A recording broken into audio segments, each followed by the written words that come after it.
First ever factory outlet Mukunda jewellers Jubilee hills Vizag branch లో త్వరలో ప్రారంభం. ప్రముఖ రీటైల్ రంగ సంస్థ డీమార్ట్ మాతృ సంస్థ అవెన్యూ సూపర్ మార్ట్స్ తాజాగా తన 3వ త్రైమాసిక ఆర్థిక ఫలితాలను విడుదల చేసింది.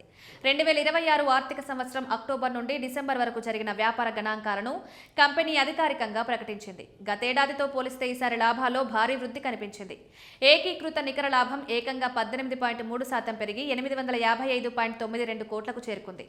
నిరుడు ఇదే సమయంలో లాభం 723.72 కోట్లుగా నమోదైంది.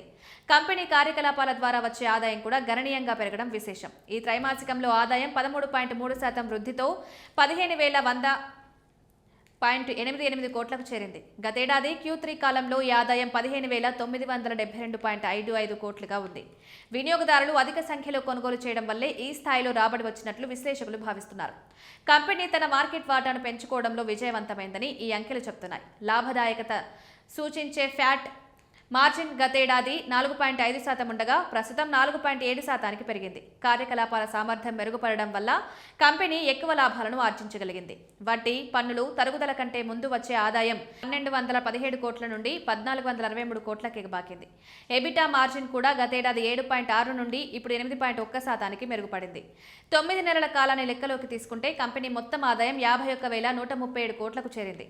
క్రితమేడాది ఇదే కాలంలో ఆదాయం 44,486 కోట్లుగా ఉంది. ఈ 9 నెలల్లో కంపెనీ నికర లాభం 2,157 కోట్ల నుండి 2,313 కోట్లకు పెరిగింది. అయితే మార్జిన్ల విషయంలో స్వల్ప తగ్గుదల కనిపించినప్పటికీ మొత్తం మీద కంపెనీ పటిష్టమైన పనితీరు కనబరిచింది. నిత్యావసర వస్తువుల ధరలు తగ్గడం వల్ల ఆదాయ వృద్ధిపై కొంత ప్రభావం పడిందని కంపెనీ యాజమాన్యం పేర్కొంది. సాధారణంగా వస్తువుల ధరలు పెరిగితే ఆదాయం పెరుగుతుంది.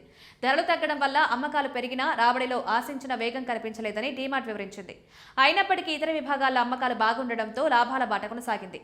డీమార్ట్ తన స్టోర్ల విస్తరణను కూడా వేగవంతం చేస్తోంది. డిసెంబర్ త్రైమాసికంలో కంపెనీ కొత్తగా 10 స్టోర్లను ప్రారంభించింది.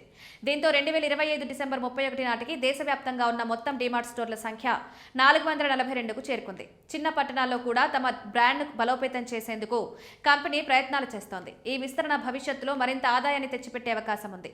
స్టాండ్ ఎలోన్ ఫలితాలను పరిశీలిస్తే నికర లాభం 923 కోట్లు ఉంది.